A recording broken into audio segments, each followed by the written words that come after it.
de groupe ou entraînement privé? Qu'est-ce qui est le mieux? C'est quoi la meilleure option pour obtenir les meilleurs résultats en entraînement? C'est ce qu'on va discuter aujourd'hui. C'est un sujet qui est très chaud dans le domaine de l'entraînement. C'est l'une des questions qui nous est les plus demandées auprès de notre clientèle. Parce que toi, ce que tu veux, c'est obtenir les meilleurs résultats parce que ton temps est précieux. Ce que tu veux aussi, surtout, là, c'est rentabiliser ton investissement. Donc, c'est quoi la meilleure option entre s'entraîner en cours de groupe ou s'entraîner avec un entraîneur privé? Aujourd'hui, dans cette vidéo-là, si toi aussi tu veux effectuer le bon choix, je t'explique en fait les différences entre les deux services, les points communs et je te donne la réponse à la question et je t'explique pourquoi. Je me présente, Alexandra Gendron, je suis kinésiologue, entraîneur personnel. Je suis propriétaire de ma compagnie d'entraînement privé AGKIN. Je suis leader d'une superbe équipe d'entraîneurs personnels passionnés et acharnés. Notre mission, clairement, c'est de pouvoir élever ton plein potentiel et surtout te permettre de pouvoir rester actif le plus longtemps possible. On va commencer avec les cours de groupe. Tout d'abord, les cours de groupe, le gros avantage, c'est que ça permet d'apporter vraiment une chimie de groupe, une énergie, une ambiance unique. Et ça a un gros effet sur le niveau de la motivation. Fait qu'on le voit beaucoup de gens vont être très motivés du fait qu'ils sont avec d'autres personnes autour d'eux qui partagent les mêmes intérêts pour l'entraînement. C'est un moment aussi, c'est un lieu pour pouvoir socialiser, faire des nouvelles rencontres. Fait que tout ça fait en sorte que ça crée une chimie de groupe et une énergie qui est vraiment unique et très motivante. Le fait d'être en groupe aussi, ça permet littéralement de pouvoir dépasser tes limites. C'est clairement, personnellement, moi, quand je fais des cours de groupe, je me pousse vraiment plus que quand je suis seule. Ça, là, c'est quasiment 100% certaine de pouvoir miser là-dessus pour tout le monde. Il y a des gens qui préfèrent s'entraîner seuls, il y a des gens qui préfèrent s'entraîner en groupe, mais clairement, quand on a d'autres personnes autour de nous, ça vient vraiment jouer sur à quel point on est capable de se pousser, à quel point on est capable de générer l'intensité désirée pour l'entraînement. Donc, le gros avantage des cours de groupe, sans me répéter, c'est vraiment l'énergie, la chimie de groupe qui est unique. Puis encore une fois, ça a vraiment un gros impact sur le niveau de motivation. Ça, c'est très important à retenir pour les cours de groupe. Un point au niveau des cours de groupe, c'est le ratio entraîneur-client. Souvent, dans les centres de cross-training, on va voir du 10, 12, 14, 16, même des fois 20 personnes pour un entraîneur. À mon avis, personnellement, avec mon expérience, je trouve que le maximum serait peut-être un 8 personnes pour un entraîneur. Je trouve que excéder 8 personnes, c'est rendu trop. C'est impossible en cours de groupe qu'un entraîneur puisse individualiser puis maximiser un nombre égal, une quantité égale de corrections et de rétractions auprès de tout le monde. C'est impossible. Je l'ai déjà fait, j'ai beaucoup d'expérience, autant dans le domaine de l'entraînement privé que dans des cours de groupe. Donc, j'ai entraîné dans un centre de cross-training pendant 7 ans à temps plein. Je sais ce que c'est la difficulté de devoir, en fait, d'essayer de pouvoir corriger tout le monde, des façons de faire pour pouvoir maximiser ça. Mais en fait, le nombre de personnes, le nombre de clients par groupe, ça va être un gros point. C'est ce qui va influencer beaucoup ça, le fait d'être capable de pouvoir maximiser le nombre de corrections par personne.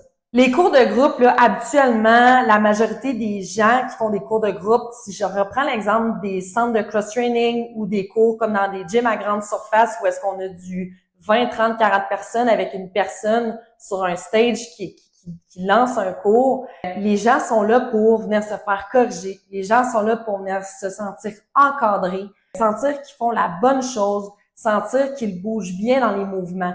Donc, c'est certain que si ça, c'est l'objectif principal des gens en majorité, puis que le nombre de clients pour un seul entraîneur par groupe est trop élevé, c'est sûr que ça va affecter la qualité du service que l'entraîneur va pouvoir offrir à chacune des personnes. Donc, c'est juste de garder ça en tête, de le prendre en considération que si ton objectif, c'est d'obtenir les meilleurs résultats en entraînement puis que tu pars vraiment de la base, ben assure-toi de demander des informations par rapport, si tu vas dans un centre, exemple avec des cours de groupe, de demander c'est quoi le nombre de personnes par cours, il y a combien de coachs attitrés. Donc, c'est des informations qui sont quand même assez importantes à savoir avant de t'embarquer dans un abonnement ou une carte de... Inévitablement, le nombre de rétroactions, le nombre de corrections qu'on va avoir, plus on le maximise, c'est clairement tu vas obtenir de meilleurs résultats. Ça, c'est sûr, on peut pas nier ça. Donc, ça revient un petit peu au point que j'avais discuté précédemment par rapport au nombre de clients et l'entraîneur. Donc, le nombre de clients, le ratio entraîneur-nombre de clients. C'est sûr que si ça fait que le nombre de rétractions est limité, le nombre de corrections est limité, ça peut jouer sur l'obtention de meilleurs résultats. C'est pas nécessairement applicable pour tout le monde parce que dans un cours de groupe qui habituellement les groupes aussi sont très hétérogènes, donc on va avoir différentes personnes de différents milieux, de différentes expériences d'entraînement. Il y a des gens qui débutent, il y a des gens qui reprennent l'entraînement, il y a des gens qui se sont entraînés toute leur vie qui essayent une nouvelle activité. Ben c'est certain que il y a des personnes qui vont peut-être ressentir moins le besoin d'avoir des rétractions, mais c'est sûr que même celles-ci peuvent en bénéficier, puis ça peut augmenter le fait d'obtenir plus de résultats avec l'entraînement qu'ils font en cours de groupe. L'autre point par rapport au nombre de corrections qui est limité, oui, on a le nombre de personnes qui fait que ça limite par rapport au nombre de coachs qui est attitré, mais il y a aussi le temps par cours. Fait qu'habituellement, des cours de groupe, ça va être un 45 à 60 minutes. Mettons qu'on prend une séance de 60 minutes, le temps d'expliquer le plan de la séance, que les gens puissent s'installer dépendamment si l'entraînement nécessite plusieurs ou peu d'équipements. Expliquer l'échauffement, effectuer l'échauffement. Est-ce qu'il y a certains étirements à faire avant ou après la séance? Ben tout ça fait en sorte qu'au final, sur une séance de 60 minutes, maximum, on va essayer d'atteindre 45 minutes en activité pour les gens. Déjà là, ça laisse encore moins de temps à l'entraîneur pour donner ses corrections puis ses rétractions. Fait que c'est à garder en tête. Autre point assez évident, un cours de groupe, un plan de séance pour un cours de groupe, si je reprends l'exemple des centres de cross-training, va être monté, donc les séances vont être créées selon les objectifs et les besoins de la majorité de la clientèle, donc le client type du gym, de la population du gym. Donc, si, exemple, 80% de la population du gym, c'est des gens qui reprennent, qui débutent, qui commencent l'entraînement, tout ça, et que 20% de cette clientèle-là, c'est des gens plus avancés ou amateurs sportifs, ben c'est certain que si le plan de la séance est monté selon le 80% de la population, ce qui est logique, ben les gens qui vont être un peu plus avancés, peut-être que ça va limiter ces gens-là à obtenir des résultats escomptés avec leur entraînement. Donc, c'est de le voir un peu des deux côtés. Si on prend l'exemple inverse, un centre de performance, donc plus axé sur la performance, puis quelqu'un qui est plus ou moins connaissant dans ce milieu-là, qui veut quand même débuter ce genre d'entraînement-là, ben si la programmation du gym est montée pour les gens à performance, ben cette personne-là aussi va peut-être être démotivée parce qu'elle sera pas en mesure de pouvoir compléter ou effectuer tous les exercices qui vont être prescrits. Fait que c'est juste de garder en tête, encore une fois, en résumé, que le plan de la séance d'un cours de groupe, c'est monté pour le client type majoritaire de la communauté du gym. Donc, pour la majorité de la population du gym. J'en ai parlé un petit peu précédemment, mais le dépassement des limites, ça peut avoir un bon côté puis un moins bon côté. Ce que je veux dire par là, c'est, je vais commencer par le moins bon côté, je vais terminer avec le bon côté. Fait que le moins bon côté par rapport à ça, c'est exemple, quelqu'un qui arrive faire son cours de groupe, puis l'intensité prescrite, l'intention de la séance, c'est vraiment là de donner tout ce qu'elle a, c'est vraiment un entraînement à très haute intensité. Puis elle arrive avec un stress mental élevé, une charge mentale de sa journée, une fatigue générale. C'est une semaine qui est peut-être moins optimale pour elle, c'est une journée moins optimale, elle a eu des difficultés au travail ou quoi que ce soit.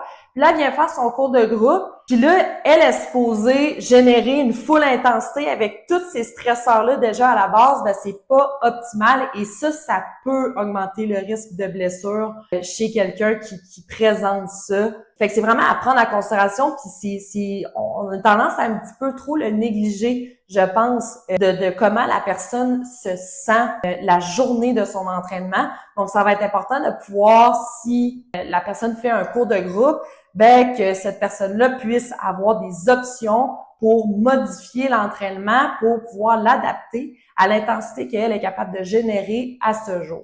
Donc là, on parle pas juste des charges, on parle aussi de l'intensité ressentie par la personne, donc c'est capable de générer dans sa perception d'effort finalement dans son entraînement. Donc, je sais qu'il y a certains centres de clustering qui utilisent des échelles de perception d'effort et je l'encourage fortement à continuer à les utiliser. Puis les centres qui ne les utilisent pas, à commencer à les utiliser ou peut-être même l'essayer, voir comment la population du gym va réagir. Est-ce que les gens vont aimer ça ou quoi que ce soit? Je pense que c'est un outil qui est très facile à utiliser, qui est très simple et très, très efficace. Le bon point maintenant, c'est que quelqu'un qui veut commencer à s'entraîner, on commence à connaître cette personne-là, on la voit de plus en plus venir au centre, on voit un gros potentiel au niveau de cette personne-là, on le sait qu'elle est capable d'en donner, mais elle a de la misère à générer la haute intensité. Ben c'est sûr que des cours de groupe avec l'énergie, l'ambiance, les gens autour de soi, c'est vraiment un environnement qui est propice à ça. Ça, je le pense vraiment, comme je vous dis, l'ayant vécu personnellement, je pense que ça peut aider grandement des gens à se retrouver avec d'autres personnes autour d'eux qui effectuent le même type d'entraînement puis qui sont vraiment motivés à se pousser. Mais ça peut aider des gens comme ça à se pousser eux-mêmes puis aller même au-delà de ce qu'ils penseraient être capables de faire. Ça, c'est un très gros point, un gros avantage des cours de groupe. En résumé, par rapport aux cours de groupe, les points que j'ai sortis, on a une chimie de groupe, une énergie de groupe qui permet de te dépasser, de te repousser tes limites. C'est un lieu de rencontre, un lieu pour socialiser. Ces points-là, en fait, tous ceux que je viens de mentionner, permettent vraiment d'avoir une influence positive sur le niveau de motivation à l'entraînement, sur la constance. Ce qu'il faut vérifier ensuite, c'est le ratio, le nombre d'entraîneurs pour le nombre de clients qui peut quand même influencer beaucoup dans la séance et monter en fonction des besoins et des objectifs de la majorité de la population du gym. S'informer c'est quoi la clientèle type du centre par rapport à ça. Donc, c'est ce qui fait pas mal le tour là, par rapport aux cours de groupe. L'entraînement privé. Donc là, je sais qu'il y a plusieurs d'entre vous, comme je vous l'ai dit au début, je suis propriétaire d'une compagnie d'entraînement privé, donc je veux juste vous mentionner que oui, je trouve qu'il y a beaucoup d'avantages par rapport à l'entraînement privé, mais je vais quand même vous donner des différences, puis des bons points, puis des points peut-être moins optimales par rapport à notre objectif de la vidéo qui est comment obtenir les meilleurs résultats en entraînement. Donc, pour faire une petite parenthèse personnelle, moi, j'ai vécu les deux côtés, autant comme cliente, comme athlète que comme entraîneur. Donc, j'ai plus de 7 ans d'expérience en cours de groupe. J'ai coaché pendant 7 ans à temps plein des cours de groupe dans un centre de cross-training. Donc, j'ai donné des cours de cross-training, j'ai donné des ateliers en haltérophilie, des ateliers de perfectionnement de mouvement, des ateliers de dynamophilie. Puis, j'ai plus d'expérience encore, quasiment une dizaine d'années et plus en entraînement privé et en 5 ans en mentorat pour l'entraînement privé. Donc, j'ai vraiment les deux côtés de la médaille.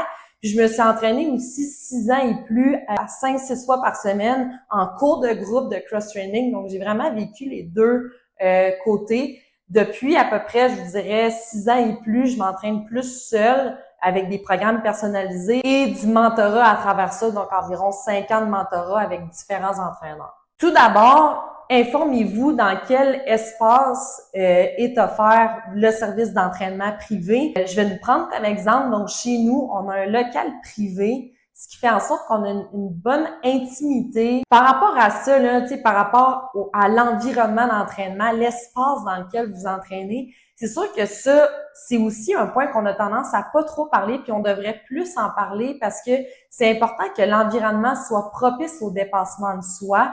Puis le fait d'avoir un environnement qui est adéquat, ça joue vraiment, ça a vraiment un gros impact sur la constance, la régularité de la personne à venir s'entraîner. Donc, autre parenthèse, quand je vais faire des formations à l'extérieur, dans d'autres villes, dans d'autres régions, souvent, la première chose que je fais, c'est que je regarde quel gym est situé aux alentours, si le gym de l'hôtel ne me convient pas.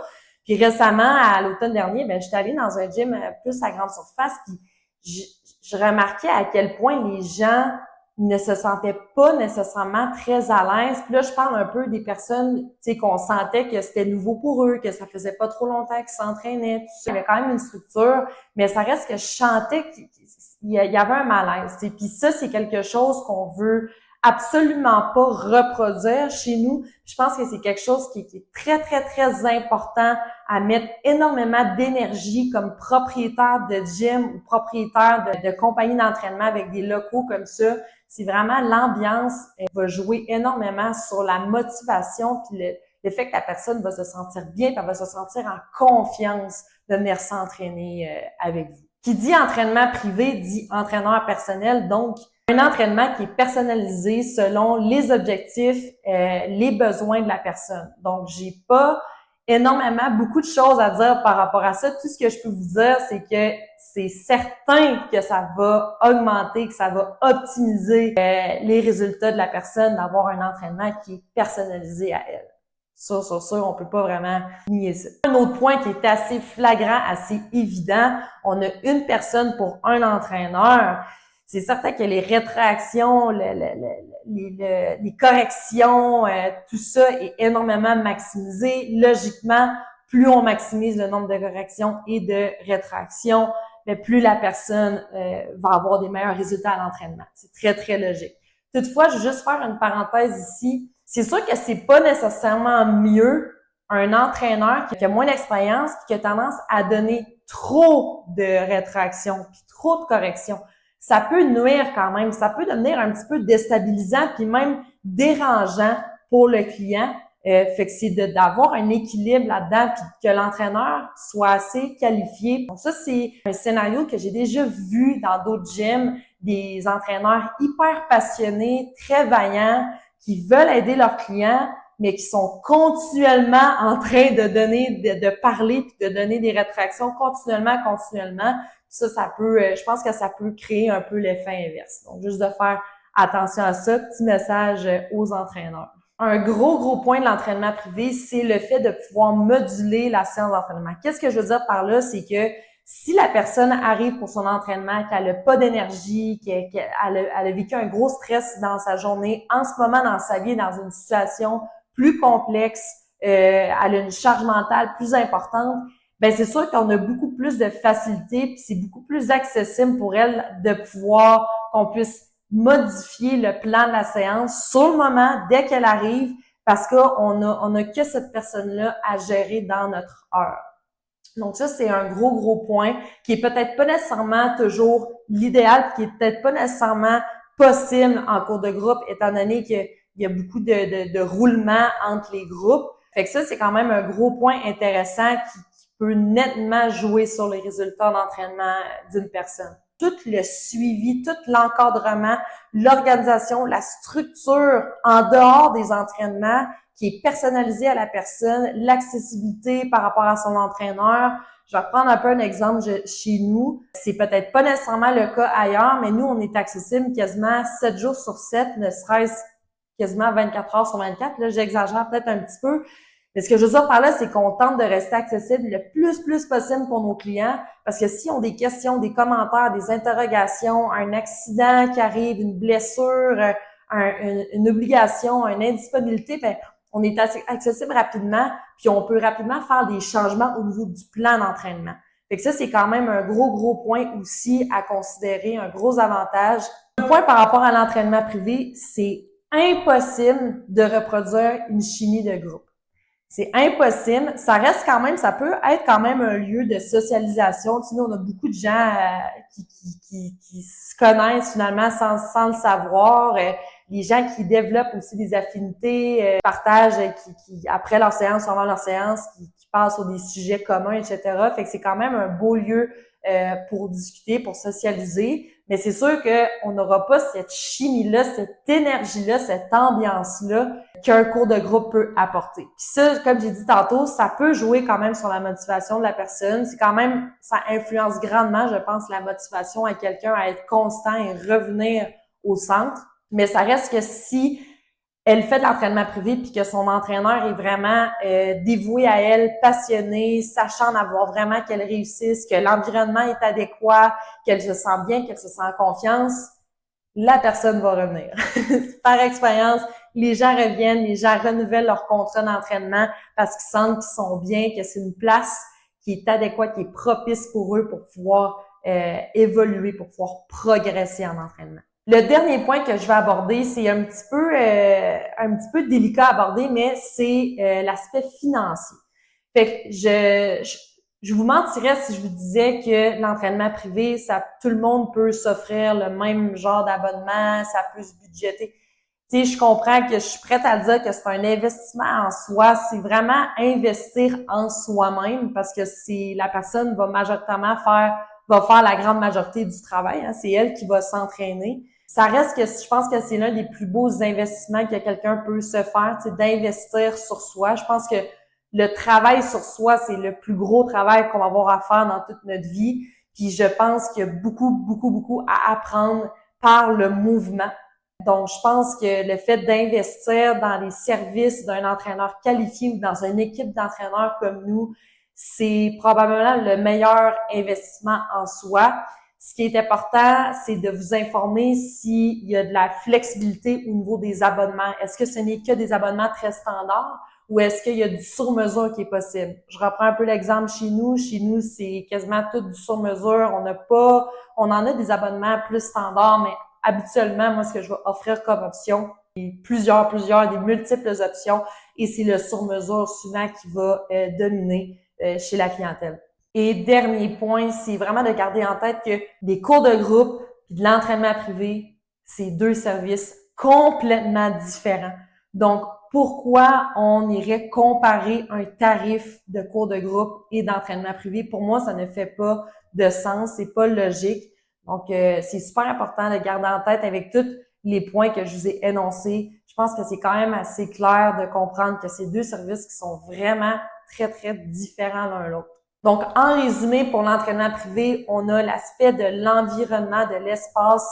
Si je prends l'exemple d'un local d'entraînement privé, on a le fait que l'entraîneur est accessible à l'extérieur des heures d'entraînement, le fait qu'il y a une possibilité de moduler le plan d'entraînement selon les ressentis de la personne la journée même. Donc, c'est quelque chose qui est plus facile à faire. Le nombre de rétractions, le nombre de corrections est maximisé. Donc, certainement que ça va faire en sorte que ça va augmenter les chances que la personne réussisse en entraînement. Et finalement, on n'est pas en mesure en entraînement privé de reproduire une chimie de groupe, une énergie de groupe. C'est un point qui est quand même assez important par rapport à la motivation, au niveau de motivation, à la constance d'une personne à revenir s'entraîner. Donc, il s'agit d'avoir des entraîneurs qui sont qualifiés, puis un concept, une expérience qui est très adéquate, un environnement qui est adéquat pour la personne. Et il faut garder en tête que oui, c'est un investissement financier, c'est un investissement en soi. Pour ma part, personnellement, je trouve que c'est l'un des meilleurs investissements qu'une personne puisse se faire. Maintenant, les points communs entre les deux services. L'un des plus gros points, c'est le fait que vous avez une structure autour de vos entraînements. Donc, je sais qu'il y a beaucoup de gens qui s'entraînent par eux-mêmes chez eux. J'aurais le goût de leur dire good luck pour obtenir des meilleurs résultats en entraînement. Parce que pour s'entraîner seul, exemple, si je prends l'exemple de quelqu'un qui va créer son propre programme d'entraînement, il faut que cette personne-là, elle ait un lot de connaissances incroyable, qu'elle soit très, très intelligente dans ses progressions d'entraînement. Bref, personnellement, je trouve que le fait de soit aller dans un cours de groupe ou aller avec un entraîneur privé, mais un gros point commun, c'est ça. C'est le fait d'avoir une personne guide, le fait d'être guidé en entraînement, d'avoir une structure, d'avoir un plan de match. Puis ça va jouer beaucoup sur la motivation puis sur les résultats.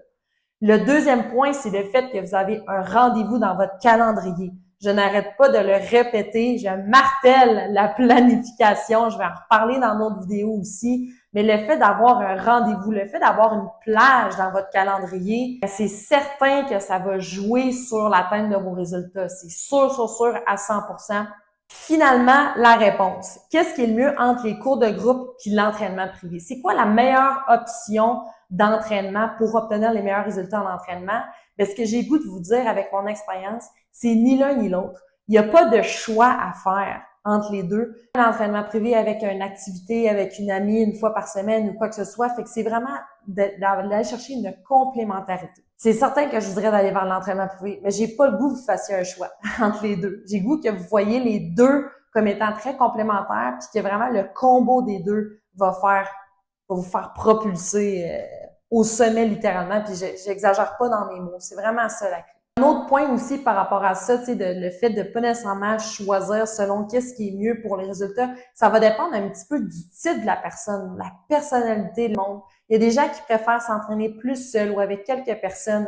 C'est vraiment selon les besoins. Je pense que des cours de groupe, ce qu'on peut en retenir, c'est que le fait que ce soit un lieu où est-ce qu'il y a beaucoup de gens, l'aspect socialisation, c'est très important. Je pense que ça va jouer beaucoup. Puis la chimie de groupe, ça a un énorme impact sur la motivation. Parce que ce qu'on veut au final, c'est oui, obtenir des meilleurs résultats en entraînement, mais pour y parvenir, ce qu'on veut en fait, c'est avoir un niveau de motivation qui est durable, avoir des résultats durables, être constant dans nos entraînements.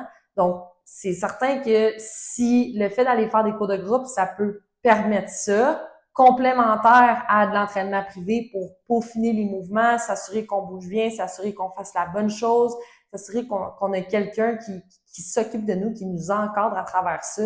On a le combo gagnant. Je t'invite à cliquer j'aime sur la vidéo si tu as aimé les informations que je t'ai données aujourd'hui. Je t'invite aussi à partager la vidéo à d'autres gens auxquels tu penses, qui peut-être qui se posent la question en ce moment, qui sont peut-être indécis par rapport à ce qu'ils veulent faire. Est-ce qu'ils veulent aller plus en entraînement privé? Je t'invite aussi à t'abonner à notre chaîne. On publie beaucoup de vidéos éducatives sur l'entraînement, beaucoup de vidéos qui vont probablement répondre à plusieurs de tes questions. Je te laisse sur un guide gratuit, un outil dont tu as accès avec le lien que je t'ai mis dans le descriptif de la vidéo qui s'appelle l'introduction à l'anatomie. Donc, c'est un guide interactif qui est vraiment facile à utiliser, qui va te permettre de t'introduire aux mouvements associés à chaque articulation de ton corps. Donc, on le sait en entraînement, pour réussir, plus on sait comment notre corps fonctionne, plus on a de chances de mieux bouger, puis plus on a de chances de performer finalement. Donc, je te laisse là-dessus. On se dit à bientôt. Salut, bye!